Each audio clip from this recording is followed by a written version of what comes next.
दर्शन की प्यास, और उस प्यास को जागृत करने के लिए चित्त में किसी प्रकार के श्रवण की आवश्यकता है, और वो श्रवण की आवश्यकता में जो शब्द हैं वो भागवत है। श्रीमद् भागवत जी का श्रवण और निरध्यासन चित्त में उस दैदिप्य प्यास को जन्म देगा जो भगवत दर्शन कराने में सामर्थ्य रखे। मीराबाई में वो प्यास है, जनाबाई में वो प्यास है, सक्कूबाई में वो प्यास है, तुकाराम नामदेव जी में वो प्यास है, लेकिन हम लोगों में वो प्यास आती तो है पर बहुत जल्दी खत्म हो जाती है। आजकल के लोगों में बहुत जल्दी खत्म हो जाती है। वो प्यास रहे, और उस प्यास को निरंतर चित्त में स्थापित करने की सामर्थ्य भागवत में है। वही बात यहां सूत जी कह रहे हैं, श्रीमद् भागवतम शास्त्रम कलौ कीरेण भाषितम। इस कलिकाल में यदि हमारा उद्धार करने की सामर्थ्य किसी में है तो भागवत जी में है। तब सौनकादि ऋषियों ने पूछा, महाराज जी थोड़ा भागवत जी के बारे में बताओ, किन का उद्धार हुआ है इनसे, कैसे कैसे इनसे उद्धार होता है। तब सुनाया, बोले एक बार की बात है, बद्री विशाल में नारद जी महाराज बड़े व्याकुल स्थिति में पहुंचे। नारद जी महाराज ने जाकर के वहां सनक सनंदन सनातन सनत कुमारों से कहा, अहम तुम पृथ्वीम यातो ज्ञात्वा सर्वोत्तमामिति पुष्करम च प्रयागम च काशीम गोदावरी तथा हरिक्षेत्रे कुरुक्षेत्रे श्रीरंगम सेतु वंदनम एवमादिषु तीर्थेषु ब्रह्ममाण इतस्ततः। मैं गया था पृथ्वी पर, नारद जी ने कहा, और ये सोच करके गया था कि पृथ्वी बहुत अच्छी है, लेकिन पृथ्वी पर जाकर के मैंने देखा सब उल्टा है, गोलमाल है भाई, सब गोलमाल है, पृथ्वी पर सब गोलमाल है। बोले क्या गोलमाल देखा आपने? तो यहां पर उसका वर्णन किया गया है, सत्यम नास्ति तपः शौचम दया दानम न विद्यते उदर भरिणु जीवा बरा कह कूट भाषण। बोले पहली बात, सत्य बोलने वाले लोग पृथ्वी पर बहुत कम हैं, अधिकतर असत्य बोलते हैं। जैसे लोग, कई लोग काउंटर रखते हैं ना हाथ में, एक काउंटर लेके आइए, नाम जप के लिए नहीं लाइएगा, नाम जप भी करो लेकिन एक अलग से एक और लेके आओ, एक व्हाइट लाओ, एक ब्लैक लाओ। व्हाइट वाला जो नाम जप वाला, ब्लैक वाला क्या है वो हम बता रहे हैं, उसको रखो। जब आप सुबह अपना पूजन पाठ करके जब सब निकलते हैं तो ब्लैक वाला लगा लो हाथ में। जब असत्य बोलो तब उसको दबाओ, किसी से मजाक में भी झूठ बोल रहे हो तो भी दबाओ, किसी के साथ छल कर रहे हो, कपट कर रहे हो तो दबाओ, कहीं अनीति कर रहे हो तो दबाओ, कहीं क्रोध कर रहे हो, वे वजह का क्रोध कर रहे हो तो दबाओ, लोभ कर रहे हो तो दबाओ। जो भी पाप की श्रेणी आपको पता है और वो जब जब आप कर रहे हो ईमानदारी से दबाओ, किसी को दिखाना तो है नहीं, छुपा किस बात का, दबाओ। रात्रि में आकर के जब आप चेक करोगे तो आपका नाम जप की संख्या कम है, उसकी संख्या ज्यादा है। हम इतने दोष युक्त हैं, इतने दोष हमारे चित्त में भरे पड़े हैं। एक चरित्र आता है भक्तमाल जी में, विट्ठल दास जी। ये विट्ठल दास जी, विट्ठल नाम के बहुत भक्त हुए।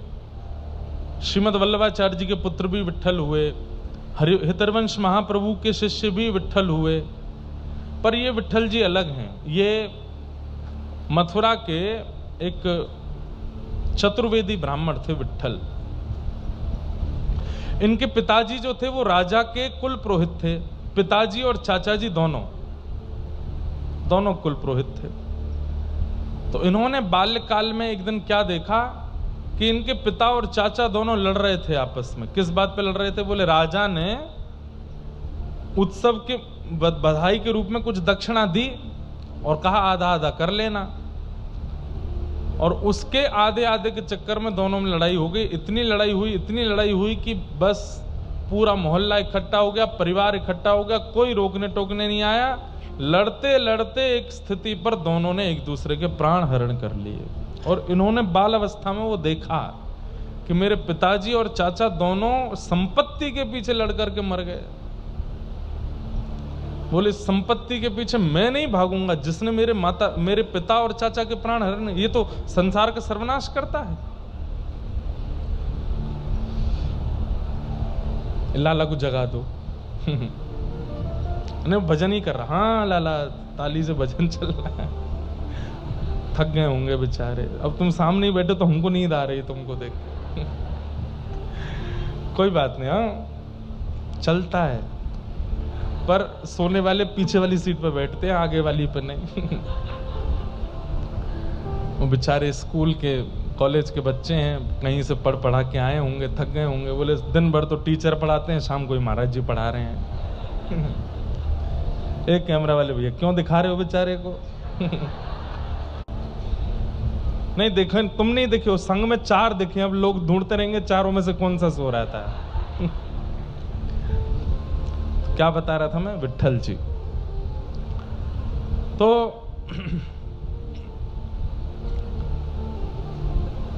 एक बात तो याद रखिएगा बंधुओं, भक्ति भी आवश्यक है भगवत प्राप्ति में, ज्ञान भी आवश्यक है, वैराग्य भी आवश्यक है और त्याग भी आवश्यक है। ये केवल भक्ति है बाकी 3 नहीं है तो भी काम नहीं चलेगा, केवल ज्ञान है बाकी 3 नहीं है तो भी काम नहीं चलेगा, केवल वैराग्य है भक्ति नहीं है तो भी काम नहीं चलेगा, त्याग है और ज्ञान वैराग्य भक्ति नहीं है तो भी काम है। चारों चाहिए, भागवत भक्ति, ज्ञान, वैराग्य और त्याग। जिसमें त्याग हम लोग अधिकतर करते नहीं।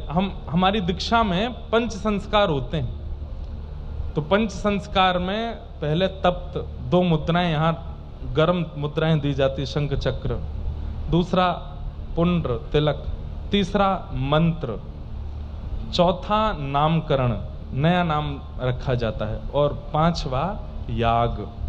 5वां संस्कार ये होता है कि आपको किसी भी एक वस्तु का ठाकुर जी के चरणों में त्याग करना है, तब आपकी दीक्षा पूरी होगी। तो एक बालक अभी नासिक में मिला मुझे बोला महाराज जी साल भर हो जाएंगे जुलाई में मेरी दीक्षा को। मैंने कहा अच्छा, पर मैंने एक वस्तु का त्याग किया था जब दीक्षा हुई थी। मैंने कहा अच्छा, पर वो कभी कभी मेरे साथ हो जाती है, मैं क्या करूं? मैंने कहा नहीं होनी चाहिए। त्यागा क्या था ये बताओ? तो बोला चावल। मैंने कहा वाह बहुत बढ़िया। मैंने कहा कोई त्यागने की वस्तु है? अरे हमने कहा था वो त्यागो जिससे तुम्हारा व्यवहार बिगड़ रहा है, वो त्यागो जिससे तुम्हारे विचार बिगड़ रहे हैं, वो त्यागो जिससे तुम्हारा स्वरूप बिगड़ रहा है संसार में। मैंने कहा ऐसे तो कोई चाय त्याग देगा और कोई क्या कहते हैं, बोले मैंने किसमिस त्याग दी। चलो, अरे कौन सी बड़ी त्याग कर दिया भाई, किसमिस छोड़ के कुछ बड़ा थोड़ी किया। चलो मैंने बादाम त्यागे, बादाम, किशमिश, चावल, चाय, कोल्ड ड्रिंक, ये कुछ ठीक है नहीं, उनको सीमित होनी चाहिए, पर भक्ति के लिए तुम ठाकुर जी की प्राप्ति के लिए चावल त्यागोगे, रोटी त्यागोगे, सब्जी त्यागोगे?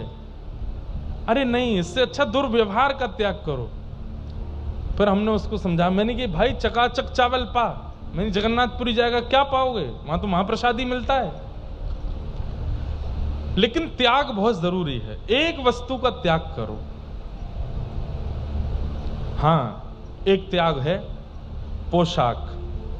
मैं जीन्स नहीं पहनूंगा, मैं टी शर्ट नहीं पहनूंगा, मैं धोती बगलबंदी ही पहनूंगा। हमने त्याग दिए थे आज से 10 साल पहले, आज तक नहीं पहने। रात्रि में कभी कभी खेलने जाते हैं तो टी शर्ट पहन लेते हैं, लेकिन नीचे धोती ही पहनते हैं। जीन्स नहीं पहनी आज तक, कभी पैंट नहीं पहनी। कोई नहीं बता सकता कि महाराज जी ने यहाँ पे पैंट जीन्स पहनी हो, नहीं पहनते, त्याग दिया। और कभी जबरदस्ती कोई पहना भी दे तो ऐसा लगता है मेरी नाक दबा दी हो, मतलब मुझे ऐसा लगने लगा है कि मैं रोम रोम से श्वास लेता हूं। और जीन्स पहन लेते हैं तो ऐसा लगता है अब यहां से तो श्वास ही नहीं ले पा रहे हम, ऐसा लगता है नाक घुट गई हो। अब वो त्याग एक बहुत बड़ा त्याग है। क्यों? समाज, संसार और सब लोग आपको देख करके टोक सकते हैं, अरे भाई आजकल ऐसे ही रहते हो, बने रहते हो। पर यह भी इतना बड़ा त्याग नहीं है। त्याग दुर्व्यवहार का, दुर्विचार का, विठल दास जी ने त्याग कर दिया संपत्ति का। बोले जो संपत्ति मेरे परिवार को नष्ट कर रही है वो संपत्ति के पीछे मैं नहीं भागूंगा। और एक बात बताऊं, आप सब इनको जानते हो विठल दास जी को, क्यों? इन्होंने एक प्रसिद्ध कीर्तन की रचना की जिसको पूरा विश्व गाता है।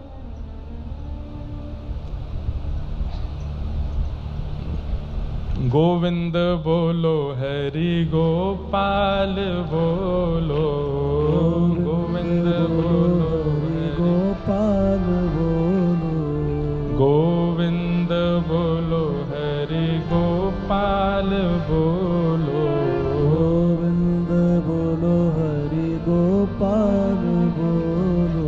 श्री राधा रमण हरि गोविंद बोलो, राधा रमण हरि गोविंद बोलो, राधा रमण हरि गोविंद बोलो, राधा रमण हरि गोविंद बोलो। हे गोविंद जय जय गोपाल जय जय, गोविंद जय जय गोपाल जय जय। श्री राधा रमण हरि गोविंद जय जय, राधा रमण हरि गोविंद जय। इस कीर्तन की रचना इन्होंने ही की जिनका चरित्र आप सुन रहे हो, श्री विठल जी। बाल अवस्था में ही घर की स्थिति देख के घर छोड़ दिया, एकांत में रहने लगे। इनके पिताजी के गुजर जाने के बाद तो राजा बोले कि भाई हमारे कुल पुरोहित पधार गए। बोले हाँ, तो उनके पुत्र को आना चाहिए कुल पुरोहित पदवी पर, वो क्यों नहीं आता? सैनिक भेजे लेकिन नहीं आए। अंत तो गत्वा उन्होंने कह दिया भाई मुझे वो संपत्ति नहीं चाहिए जिससे मेरे घर के ही लोग पधार गए थे। वो संपत्ति सुखदायी कैसे हो सकती है जिससे इतने बड़े विवाद हो जाते हैं? मेरे पास तो हरिनाम संपत्ति है, मैं उसी में ही राजी हूं। राजा ने फिर बहुत प्रार्थना की तो आपने कहा मैं कुल पुरोहित कर्म करने नहीं आऊंगा, दक्षिणा लेने नहीं आऊंगा, सत्संग सुनना हो तो मुझे बुला लो। तो राजा ने इनको बुलाया। कहते हैं कि मंत्री महामंत्री ये लोग बड़े दुष्ट थे। इन लोगों ने, राजा ने तो कह दिया वो आ रहे हैं सत्संग सुनाएंगे, व्यवस्था करना बढ़िया वाली। मंत्री लोगों ने छत पर व्यवस्था कर दी, क्योंकि वे लोग जानते थे कि वो कीर्तन खड़े होकर के करते हैं और जब कीर्तन करते हैं तो खूब तेज नाचते हैं, आंख बंद करके नृत्य करेंगे, छत से गिर जाएंगे। बहुत ख्याति हो रही है आजकल उनकी। जब गए विठल दास जी, छत पर कीर्तन हुआ और यही गोविंद जय जय गोपाल जय जय, श्री राधा रमण हरि गोविंद जय जय गाते गाते गाते गाते आप इतनी द्रुत गति से नृत्य किए। अच्छा, जब ये कीर्तन करते तो बाकी लोगों के भी नेत्र बंद हो जाते। नृत्य करते करते अचानक से कीर्तन की ध्वनि आनी बंद हुई। सबने आंख खोल के देखा तो थे ही नहीं, झांक के देखा तो छत से नीचे गिर गए। खून खून हो गया पूरा शरीर। वैद्य आए, हकीम आए, सबने आकर के देखा प्राण चले गए। राजा ने सबसे क्षमा मांगी, लेकिन सब लोग कहने लगे, बोले राजन आपने बुलाया था, ऐसी व्यवस्था क्यों की? छत पर गिर गए हमारे स्वामी, पधार गए। आपने कहा मुझसे गलती हो गई, अब इसका मैं क्या करूं? तो माँ, उनकी जो विठल जी की माँ थी, वो घर पे तो रहते नहीं थे, पर वो आई थी कीर्तन में। वो रोने लगी, मेरे तो पति भी चले गए, बेटा भी चला गया, अब क्या करूंगी, किसके सहारे रहूंगी?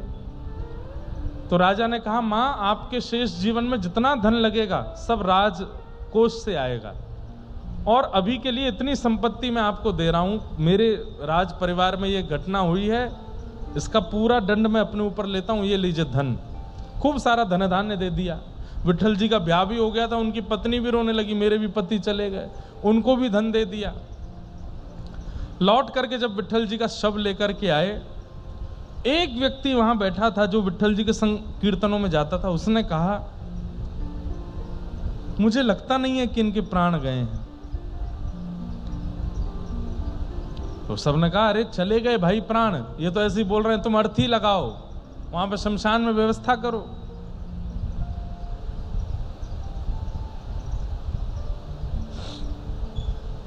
उस व्यक्ति ने कहा आपको जो करना कर लें, 3 दिन आप लोग बस प्रतीक्षा कर लीजिए, मेरे कहे से 3 दिन रुक जाइए बस, और यदि आप फिर भी हठपूर्वक इनका शव लेके गए तो मैं प्राण त्याग दूंगा अपने। सब ने कहा ठीक है। 3 दिन तक उनका शव रखा, गोविंद जय जय, गोपाल जय जय, राधा रमण हरि गो, इसी का कीर्तन करते रहे। और 3 दिन बाद वो उठ गए, उठ करके बैठे, अपना सिर पकड़ करके थोड़े बोले ये इतनी तेज दर्द क्यों हो रहा है, और घर परिवार के सब लोग देख करके रोने लगे, अरे हमने तो सोचा आप पधार गए और ऐसा हुआ ऐसा हुआ। उस व्यक्ति को बुलाया, बोले क्या हुआ था, सब बताया, तुम ऐसे छत से गिर गए थे, उसके बाद? बोलो उसके बाद हम तुम्हारा शव ले आए, तुम्हारी माताजी तुम्हारे मरे का सारा धन ले आई, पत्नी भी ले आई, कि तुम चले गए हो, तुम्हारे बाद उनका निर्वहन कौन करेगा? उसी समय अपनी माताजी और पत्नी दोनों का त्याग कर दिया। बोले कि आपको जिस वस्तु की आवश्यकता है उसके पास रहिए, मेरी आवश्यकता नहीं थी, मेरी आवश्यकता केवल इसलिए थी क्योंकि मैं रोटी खिला रहा हूं, मेरी आवश्यकता इसलिए क्योंकि मैं घर चला रहा हूं, और इससे बड़ी मेरी आवश्यकता कोई नहीं है। कान पकड़ के क्षमा मांगते हुए हम आप सबसे निवेदन करते हुए ये बात कह रहे हैं, व्यक्ति के चले जाने पर व्यक्ति गया इसलिए कम रोया जाता है, उससे जो जो फायदे परिवार को थे उसके लिए ज्यादा रोया जाता है। कितने स्वार्थी हैं संसार के लोग। और विठल दास जी को वो बात पता चल गई थी कि बहुत स्वार्थ है इस संसार में। उस समय तो परिपूर्ण रूप से अपने परिवार, पत्नी, माताजी सबका त्याग कर दिया, और जो थोड़ा बहुत उनके पास भी धन था वो भी दे दिया। बोले ये लो, राजकोष से तो तुम्हारा आएगा ही इतना, ये मेरा भी रखो। और सब छोड़ करके विठल दास जी चले गए। उनका कीर्तन इतना प्रिय लगा कि इसी कीर्तन को गाते गाते गाते गाते गाते एक दिन ठाकुर जी उनको मिल गए और अपने निकुंज में लेकर के चले गए। गोविंद जय जय, गोपाल जय जय, राधा रमण हरि गोविंद जय जय। बंधुओं, बुरा नहीं मानिएगा, हम कथाकार हैं, हम भी परिवार में रहते हैं, हम भी गृह गृहस्थी सब चीज का पालन करते हैं, पर किंचित कहीं ना कहीं चित्त को वास्तविकता पता है, सत्य पता है कि इनका क्या संबंध है, ये मेरे साथ क्यों है, ये यहां क्यों है, ये क्यों है, और इन सब का कार्य क्या है, सब कुछ पता है। और सब कुछ पता होकर के निर्वहन कर रहे हैं, बस निभाते हुए चल रहे हैं। यही होना चाहिए एक साधक का जीवन, एक वैष्णव का जीवन, एक भक्त का जीवन। उसको सब सत्य पता होना चाहिए, और पता होते हुए बस उसमें कैसे बोल दूं तो अटपटा लगेगा, नाटक कैसे करना, बस नाटक करके चलो, नाटक करना। ये बात यहां से बाहर अगर कह दूंगा तो कंट्रोवर्शियल हो जाएगा, लेकिन वास्तविकता यही है कि हमको नाटक ही करना है। यहां पर संसार के साथ वही नाटक करते हुए चलना है, वास्तविकता नहीं। वास्तविकता तो केवल ठाकुर जी, केवल श्याम सुंदर, केवल उनके सामने वास्तविक, बाकी सबके सामने नाटकबाज बन जाओ। सत्यम नास्ति तपः शौचम दयादानम न विद्यते उदर भरिणो जीवा बका बराका कूट भाषिण। नारद जी बोल रहे हैं, मैंने पृथ्वी पर आकर के क्या देखा? बोले सत्य नहीं बोलते लोग, तप नहीं करते, भजन नहीं करते, केवल आडंबर कर रहे हैं भजन के नाम पर, पवित्र नहीं है, शौचम नास्ति, दया नास्ति, लोगों के अंदर दया नहीं है, केवल दिखावा है दया का भी। बंधुओं, सब कुछ आज की डेट में दिखावा बनता जा रहा है, सत्य भी दिखावा बनता जा रहा है, तप भी दिखावा बनता जा रहा है, पवित्रता भी दिखावा बनती जा रही है, दया भी दिखावा बनता जा रहा है, दान भी दिखावा बनता जा रहा है, सब कुछ। और जब से सोशल मीडिया का टाइम आ रहा है, जैसे जैसे अब तो दिखावे की पूछो ही मत, हदें पार हो रही, केवल दिखाना है।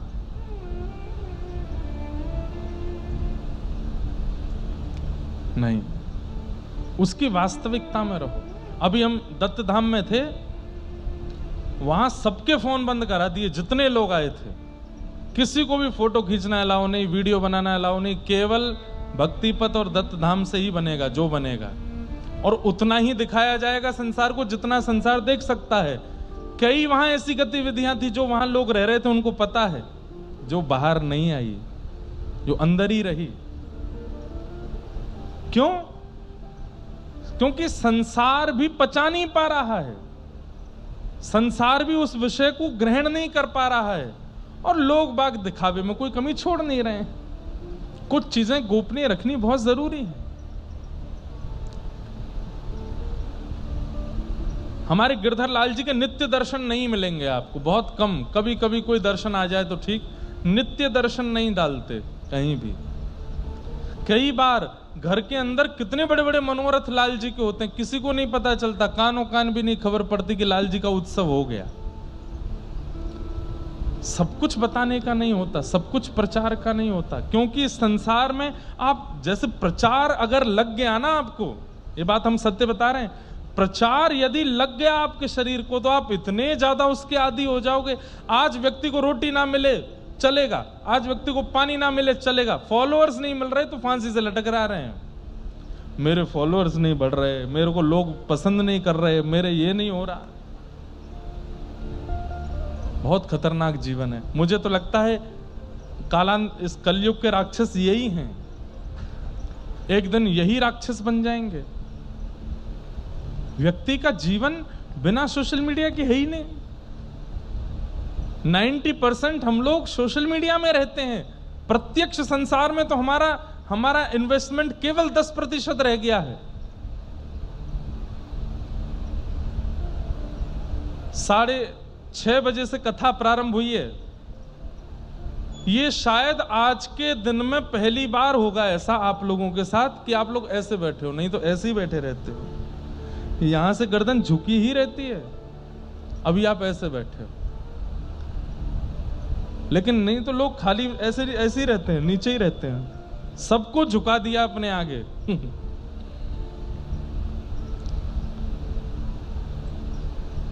अद्भुत है संसार। सत्यम नास्ति, तपः नास्ति, शौचम नास्ति, दया नास्ति, दानम नास्ति, और केवल किस लिए जरा बोलो, उदर भरिणो जीवा, मेरा पेट भरना चाहिए। बरा कहा कूट भाषिणा, पेट भरने के लिए पढ़ाई कर रहे हैं, पेट भरने के लिए ब्याह कर रहे हैं, पेट भरने के लिए सब भजन पूजन कर रहे हैं, सब कुछ केवल पेट भरने के लिए। हम लोग वास्तविकता में उपासक किसके हैं? लंबोदर इसके उपासक हैं, इसकी उपासना कर रहे हैं। तू खुश रहे, राजी रहे, क्या खाएगा? मोमोज अभी खिलाते हैं इसी को खिलाते। और भाई उल्लासनगर में तो वैरायटियों की तो पूछो ही मत, ऐसे ऐसे वेरिएशन तो मुझे भी खाने को मिलते हैं यहाँ पर अच्छे तो लगते हैं। हम दो के उपासक हैं, पहले तो ये लूली बाई और दूसरे मोटे राम, इन दो की ही उपासना चल रही है बस। हम दो के उपासक हैं, पहले तो ये लूली बाई और दूसरे मोटे राम, इन दो की ही उपासना चल रही है बस।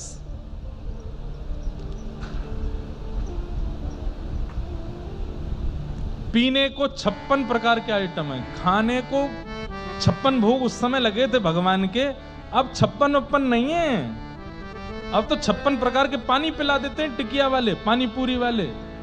पानी पूरी एक बार में मेरे को कहीं खिलाने वाले आए, बोले महाराज जी पानी पूरी, मैंने लाओ खिलाओ, ये हींग का पानी, ये मीठा पानी, ये खट्टा पानी, ये थोड़ा उससे कम खट्टा पानी, ये थोड़ा मिर्च वाला तीखा पानी, ये उसका। मैंने कितने पानी हैं? बोले आपके लिए तो मैं 10 लाया हूं, वैसे 56 प्रकार का पानी है मेरे पास। मैंने वाह भाई।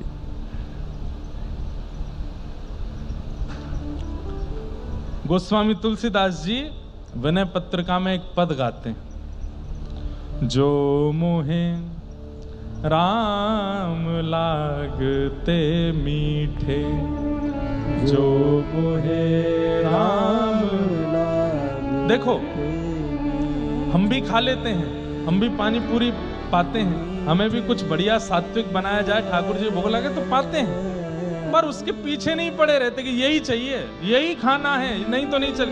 दत्त धाम नासिक में अगर प्रसाद आपने पा लिया, 2-3 दिन बाद हमारे कई परिकर के लोग वो प्रसाद ही नहीं पाते थे।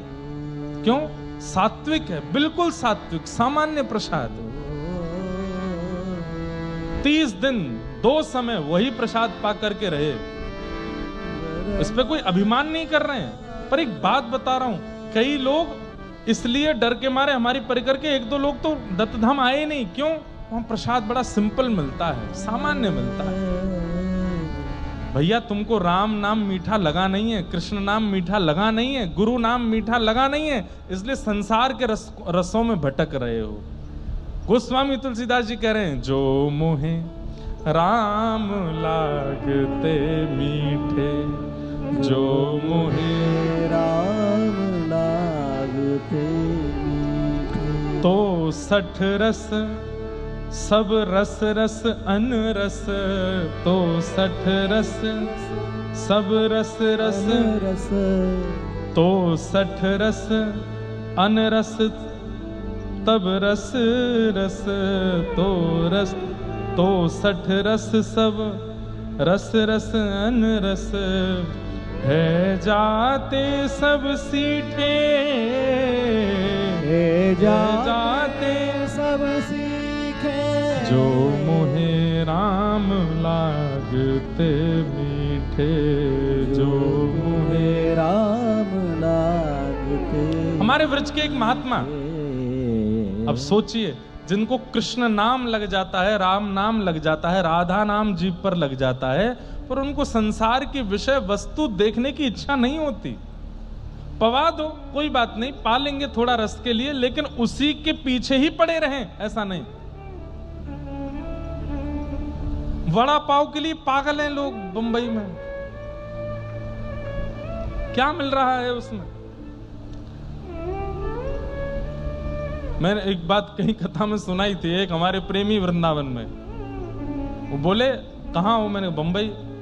बोले सुनो कितने बजे की फ्लाइट है? मैंने कहा इतने बजे की। बोले मैं दिल्ली आ जाऊं। मैंने क्यों? बोले वहां से वड़ा पाव ले आओ और जगह का नाम बताओ, वहां से ले आओ। अरे तो मैंने कहा आप दिल्ली क्यों आ रहे हो? मैं वृंदावन आऊंगा, भेज दूंगा घर पर आपके। अरे नहीं नहीं नहीं, वृंदावन आते आते थोड़ा और बासा हो जाएगा ना, तुम खरीदना। और सुनो फ्लाइट कितने बजे की? मैंने 5:30 4:30 पहुंचोगे एयरपोर्ट में, उसको 3:30 बजे ही लेना। 3:30 बजे लेकर के 4:30 एयरपोर्ट पहुंचना, 5:30 फ्लाइट में बैठना, 8 बजे जब दिल्ली उतरोगे एयरपोर्ट बाहर निकल, ज्यादा नहीं 4 घंटे की उम्र ही हुई होगी उसकी, तो खाने में सुख मिलेगा। वृंदावन आओगे तो 2 घंटा और बूढ़ा हो जाएगा बड़ा पाव। मैंने कहा वाह रे भैया, ऐसे ऐसे लोग हैं। बंधुओं 3-4 बड़े खतरनाक इंद्रियां हैं हमारे शरीर में। एक तो आंख, दूसरी जीभ, और 2 उपस्थ गुप्त इंद्रिय। ये 4 बड़ी खतरनाक इंद्रियां हैं। अगर इन चारों को आपने संभाल लिया, और एक बात, इन चारों को संभालने का एक ही तरीका है, कान। यहां से सुनो, यहां से जितना बढ़िया बढ़िया सुनते रहोगे, जितना बढ़िया बढ़िया ग्रहण करते रहोगे, जितना बढ़िया बढ़िया आस्वादन करते रहोगे, ये भी सुधर जाएगी, ये भी सुधर जाएगी, गुप्त इंद्रियां भी सुधर जाएंगी। ज्ञानेश्वरी में श्री ज्ञानेश्वर माउली ओवी हैं, वहां कई भाव बताते हैं। एक बार एक हमारे प्रेमी बता रहे थे, बोले पंढरीनाथ ऐसे क्यों बैठे हैं, खड़े हैं? बोले पंढरीनाथ कट्टी पर हाथ धर के इसलिए खड़े हैं कि भाई ये जो कमर है ना, बस इससे नीचे के सुधार लो, इससे नीचे सुधर जाओ, गुप्त इंद्रियों को सुधार लो। और बोला वा विठ्ठल, कहा पहा वा विठ्ठल, बस विठ्ठल विठ्ठल बोलो, सब सुधर जाएगा, फिर कुछ करने की आवश्यकता नहीं। पर हमारी यही इंद्रियां बिगड़ी हुई है, और इंद्रियों को सुधारने का एक ही तरीका है, कहां? यहां से सुनो। गोपियां गोपी गीत में कहती हैं, तब कथामृतम तप्त जीवनम कवि विरीडितम कल्मषापहम श्रवण मंगलम श्रीमदाततम भुवि गृणन्ति ते भूरिदा जना। तो केवल इसके लिए जी रहे हैं हम लोग। उदर भरिणो जीवा, नारद जी कह रहे हैं ये बात, मैं नहीं कह रहा हूं। और पाखंड निरताः संतो विरक्ताः सपरिग्रह मंदा सुमंद मतयो मंद भाग्यायुपद्रता पाखंड निरताः संतो। बोले संतत्व कम दिखाई देता है, पाखंड ज्यादा दिखाई दे रहा है। पाखंड निरताः संतो विरक्ताः सपरिग्रह। कई लोग बताते हैं कि वो विरक्त हैं, लेकिन परिवार, बच्चे, पत्नी सबके संग रह रहे हैं। और सब बातें यहां पर बहुत सारी बातें कही, पूरी सृष्टि का वर्णन कर दिया कैसी है दुनिया। और सब वर्णन करते हुए बोले जैसे ही मैं भ्रमण करता हुआ वृंदावन पहुंचा, वहां मैंने एक आश्चर्य देखा। एक परम युवती बैठी और उसकी गोद में 2 वृद्ध लेटे हैं। और वो युवती कौन है? बोले भक्ति महारानी। और वो 2 वृद्ध कौन है? बोले ज्ञान और वैराग्य। भक्ति महारानी से मैंने पूछा, देवी आप ऐसे कैसे? बोले मैं भक्ति हूं, मैं तो युवा हूं, पर मेरे दोनों पुत्र ज्ञान और वैराग्य वृद्ध हो गए हैं। क्योंकि दुनिया मुझे तो करती है, पर इन दोनों का आश्रय नहीं लेती। ज्ञान कितना होना चाहिए? सब ग्रंथों का ज्ञान नहीं, क्या सही और क्या गलत, इतना ज्ञान सबको होना चाहिए। क्या उचित है और क्या अनुचित है, इतना बोध तो सबको होना चाहिए। उसे ज्ञान कहते हैं। और वैराग्य किसे कहते हैं? कि सामने भले ही कितने भी विषय वस्तु क्यों ना आ जाए, लेकिन फिर भी मन विचलित ना हो, इसे वैराग्य कहते हैं। बंधुओं, कई बार विषय वस्तु इसलिए हमारे सामने रख दी जाती है, ठाकुर जी परीक्षण करना चाहते हैं, देखते हैं कि ये विचलित होता है कि नहीं, विचलित होता है कि नहीं, ये देखने के लिए कई बार विषय वस्तु हमारे सामने आती है। आप अपने मन पर वशीकृत होकर के बस लगे रहो अपने कार्य में, मत उसकी तरफ ध्यान दो, यही वैराग्य है। ज्ञान और वैराग्य इतना होना आवश्यक है। सही गलत की पहचान और हर वस्तु के प्रति आसक्ति नहीं, ये 2 चीज यदि हमने संभाल ली तो भक्ति महारानी अत्यंत प्रसन्न हो जाती है। लेकिन ज्ञान और वैराग्य, इन दोनों में ही हम फिसल जाते हैं, इसलिए हमारा विचलित होना स्वाभाविक हो जाता है। नारद जी महाराज बोले, मैंने भक्ति से कहा तुम्हारे दोनों वृद्ध पुत्र हो गए हैं, ये दोबारा युवा कैसे होंगे? तब भक्ति महारानी ने कहा, ये आप बताइए, संतों से पूछ के बताइए, मेरे पुत्र युवा कैसे होंगे? तब नारद जी महाराज बोले, मैंने सब जगह पूछा लेकिन किसी ने उत्तर नहीं दिया, तब मैं बद्रीनाथ आया। अब मैं आपसे पूछ रहा हूं, हे सनत कुमारों, भक्ति महारानी के पुत्र युवा कैसे होंगे? तब उन्होंने 5 प्रकार के यज्ञ बताए। द्रव्य यज्ञस्तपो यज्ञ योग यज्ञस्तथा परे स्वाध्याय यज्ञान यज्ञश्च ते तु कर्म विसूचका। 5 प्रकार के यज्ञ हैं, द्रव्य यज्ञ, तप यज्ञ, योग यज्ञ, स्वाध्याय यज्ञ और ज्ञान यज्ञ। इनमें ज्ञान यज्ञ सबसे श्रेष्ठ है और उस ज्ञान यज्ञ में भी श्रीमद् भागवत की कथा। सत्कर्म सूचको नूनम ज्ञान यज्ञ स्मृतो बुधई श्रीमद् भागवतालाप सतु गीत सुखादिभि। भागवत की कथा, भागवत की कथा। तब नारद जी ने कहा, ये भागवत की कथा कौन सुनाएगा? मुझे वक्ता बताइए। सनत कुमारों ने कहा, तुम ढूंढ लो। तब नारद जी बोले, आप ही कथा सुना दीजिए। और सनत कुमारों ने व्यासपीठ को स्वीकार किया, कथा सुनाना प्रारंभ किया। देवता आए हैं, ऋषिगण आए हैं, बड़े बड़े गंधर्वजन आए हैं, नदियां आई हैं, तालाब पोखर भी सब रूप धारण करके आए हैं, वृक्ष भी रूप धारण करके आए, वायु पवन देव भी आए हैं, करोड़ों की तादाद में श्रोता बैठे हैं। आनंद नाम के वन में कथा चल रही है। और तभी वहां पर भक्ति सुतौ तौ तरणौ बृहित्वा प्रेमैक रूपा सहसा विराशित श्री कृष्ण गोविंद हरे मुरारे हे नाथ नारायण वासुदेव जिह्वे पिबस्वा मृतमेत देव गोविंद दामोदर माधवेति। भक्ति महारानी अपने दोनों पुत्रों के साथ वहां प्रकट हो गई और वहां कथा में आते ही ज्ञान और वैराग्य युवा हो गए, नृत्य करने लगे, नृत्य करते हुए आनंदित होने लगे।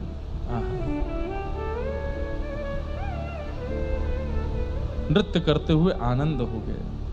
भक्ति महारानी कहने लगी, जय हो जय हो जय हो, बड़ी कृपा भागवत जी की, जो इस कथा सत्संग में आकर के मेरे दोनों पुत्र युवा हो गए हैं। जहां केवल आते ही मेरे पुत्रों पर ऐसा असर हो गया, उस कथा को श्रवण करने से क्या लाभ होगा ये तो बाद में पता चलेगा। बस उपस्थित होने मात्र से ज्ञान वैराग्य युवा हो गए।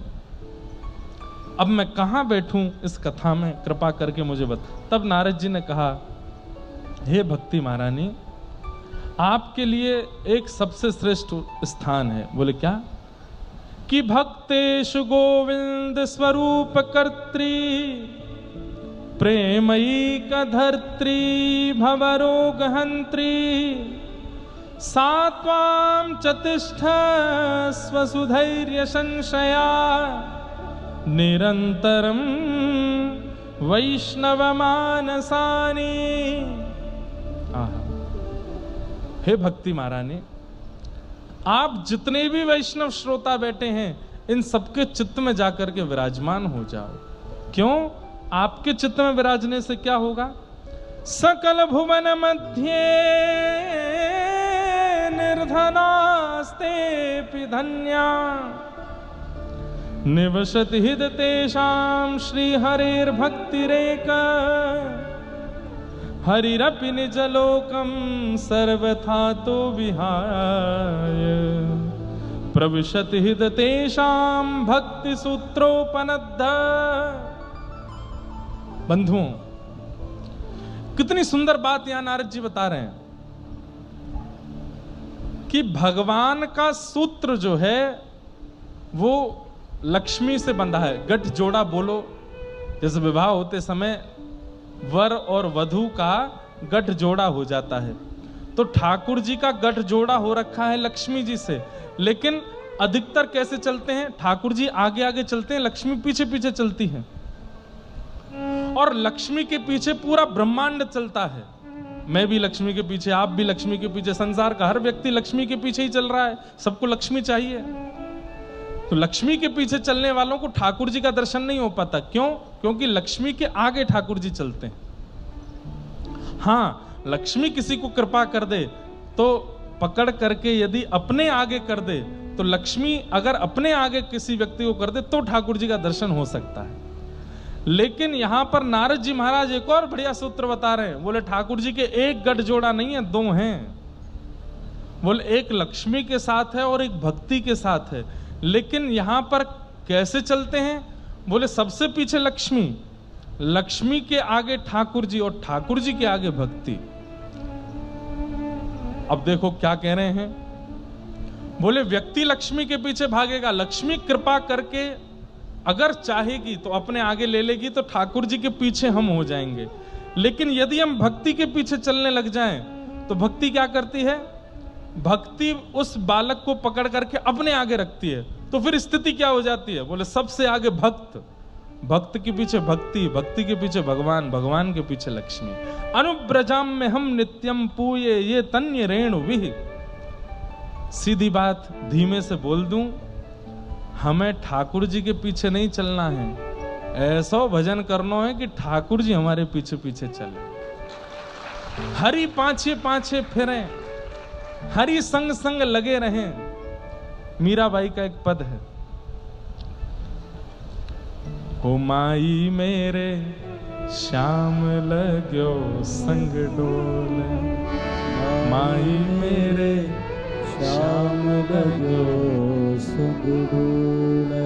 अरे श्याम लगो संग, श्याम लगो संग, श्याम लगो संग, श्याम लगो संग, श्याम लगो संग डोले, माई मेरे श्याम लगो संग। अच्छा, एक उदाहरण दूं, ध्यान से सुनिएगा।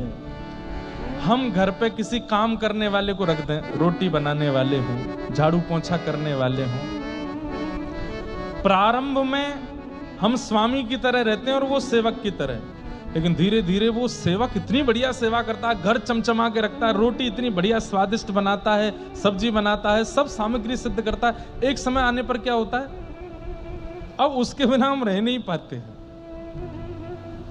10 दिन के लिए गांव चला गया तो पतले हो गए महाराज, क्यों? रोटी खाई ही नहीं जा रही है, वो बनाता तो ही आनंद आता है।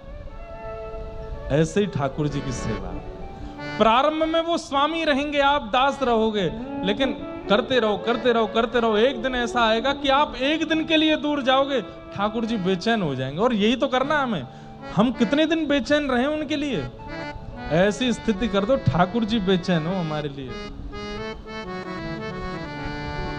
हे थारी नौकरी में चूक कोनी, राखू मान सावरिया, राखू मान सावरिया, चाकर राखो जी, हे गिरधारी माने चाकर राखो, हे बनवारी माने